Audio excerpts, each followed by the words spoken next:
Selamat pagi semuanya. Perkenalkan, nama saya Marcelino dan hari ini saya akan membahas dua teknologi yang sering eh, dianggap mirip tapi sebenarnya memiliki perbedaan yang mendasar, yaitu IoT atau Internet of Things dan Machine to Machine atau M2M. Keduanya berperan besar dalam dunia digital saat ini, terutama dalam hal konektivitas antar perangkat. Melalui presentasi ini, saya ingin mengajak kita semua untuk memahami bagaimana kedua teknologi ini bekerja dan apa saja kelebihan serta kekurangannya, serta bagaimana penerapannya dalam kehidupan yang nyata.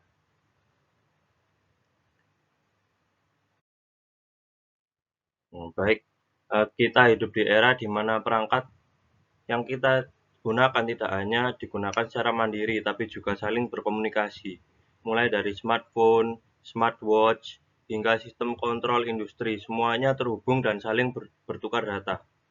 Disinilah IoT dan M2M berperan. Keduanya memungkinkan komunikasi antar perangkat, namun dengan pendekatan dan tujuan yang berbeda. IoT lebih modern dan fleksibel, sementara M2M lebih tradisional dan stabil.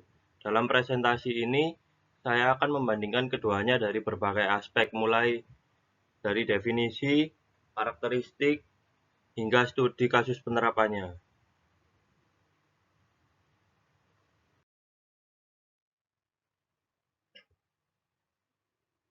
Ya, masuk di IoT, definisi dari IoT sendiri adalah konsep di mana berbagai perangkat fisik seperti sensor, kamera, alat rumah tangga, bahkan kendaraan yang terhubung ke internet dan dapat saling bertukar data. Tujuan utamanya adalah menciptakan sistem yang pintar dan otomatis. Misalnya dalam smart home, lampu bisa menyala otomatis saat kita masuk ke dalam ruangan. Atau AC bisa menyesuaikan suhu berdasarkan preferensi pengguna. IoT tidak hanya menghubungkan perangkat, tapi juga memungkinkan analisis data secara real-time melalui cloud computing. Ini membuka peluang besar dalam bidang kesehatan, transportasi, pertanian, dan banyak lagi. Untuk selanjutnya yaitu definisi dari M2M atau machine to machine. Machine to machine sendiri adalah teknologi yang memungkinkan dua atau lebih mesin berkomunikasi langsung tanpa campur tangan manusia. Jadi M2M itu biasanya digunakan dalam sistem tertutup seperti pengukuran energi, sistem alarm, atau kontrol mesin industri. Komunikasi M2M bisa menggunakan kabel, sinyal radio, ataupun jaringan seluler, tetapi tidak selalu terhubung ke internet. Karena fokus utama dari M2M itu sendiri adalah efisiensi operasional dan keandalan sistem. Contohnya, mesin produksi di pabrik bisa mengirimkan data ke server lokal untuk dianalisis tanpa perlu dikoneksi dengan cloud. Untuk selanjutnya, perbedaan utama dari Internet of Things atau IoT dan M2M. Kalau kita bandingkan secara teknis, ada beberapa perbedaan mendasar antara IoT dan M2M. Untuk yang pertama dari segi konektivitas, IoT menggunakan internet dan cloud, sedangkan M2M lebih sering menggunakan koneksi point to point. Yang kedua dari segi skalabilitas, IoT mendukung banyak perangkat sekaligus, sementara M2M lebih terbatas. Yang ketiga, dari segi interoperabilitas, IoT bisa bekerja lintas platform dan sistem operasi, sedangkan M2M cenderung tertutup. Dan yang paling penting, IoT mendukung analitik data dan integrasi dengan AI, sedangkan M2M tidak. Contohnya sendiri dari pengaplikasian IoT seperti smart home, electronic health, dan smart city. Dan untuk M2M ada ATM, sensor suhu dan kontrol mesin.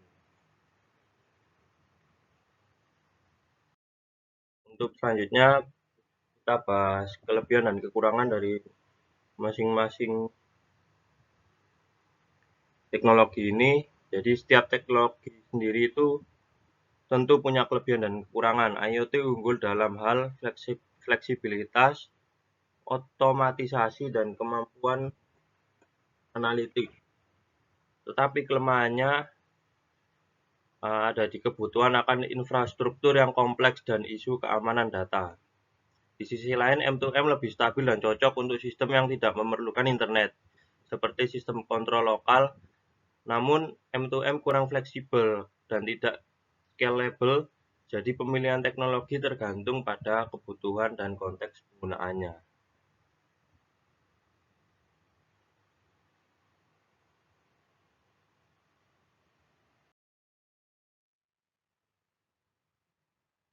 Untuk selanjutnya ada di studi kasus. Untuk memperjelas, mari kita lihat dua studi kasus pertama. IoT dalam bidang kesehatan di rumah sakit modern. Jadi misal pasien bisa dipantau secara real time menggunakan perangkat wearable yang terhubung ke cloud. Maksudnya gimana? Maksudnya mungkin dokter bisa melihat data vital pasien dari jarak jauh dan sistem bisa memberikan data vital serta memberikan peringatan otomatis jika ada kondisi berbahaya. Jadi ini bisa meningkatkan efisiensi dan keselamatan pasien. Untuk contoh M2M dalam industri energi. Di pabrik, sensor suhu dan tekanan bisa mengirimkan data langsung ke sistem kontrol tanpa internet. Ini memungkinkan pengambilan keputusan cepat dan efisien tanpa risiko gangguan koneksi.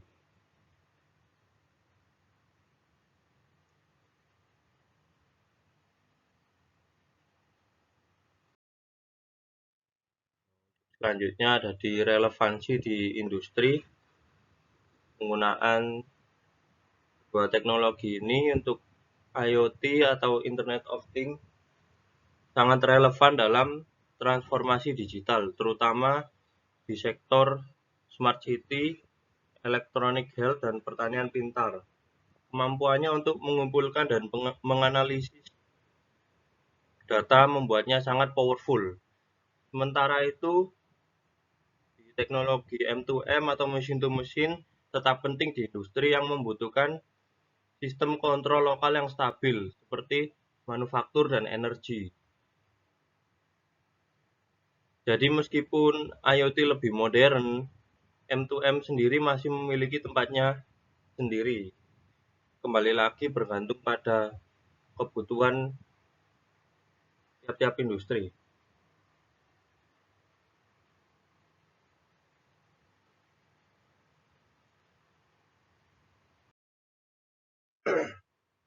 Oke, masuk ke kesimpulan.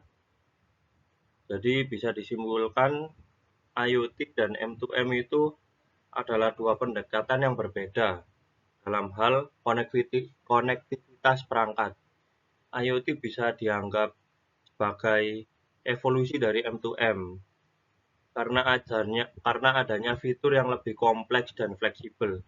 Namun bukan berarti M2M sudah usang. Keduanya memiliki keunggulan masing-masing dan pemilihannya harus disesuaikan dengan kebutuhan sistem.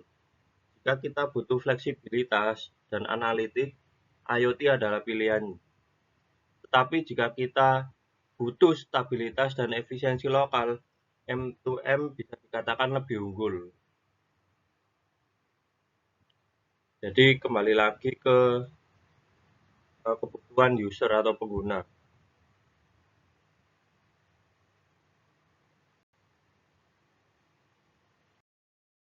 Baik, dalam menyusun materi ini saya menggunakan beberapa sumber seperti artikel dari Nokola dan Divokorme yang membahas perbedaan IoT dan M2M secara teknis dan aplikatif.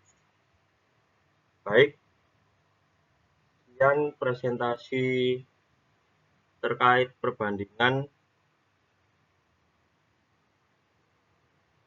IoT dan M2M. Jika ada kekurangan saya mohon maaf. Terima kasih dan selamat pagi.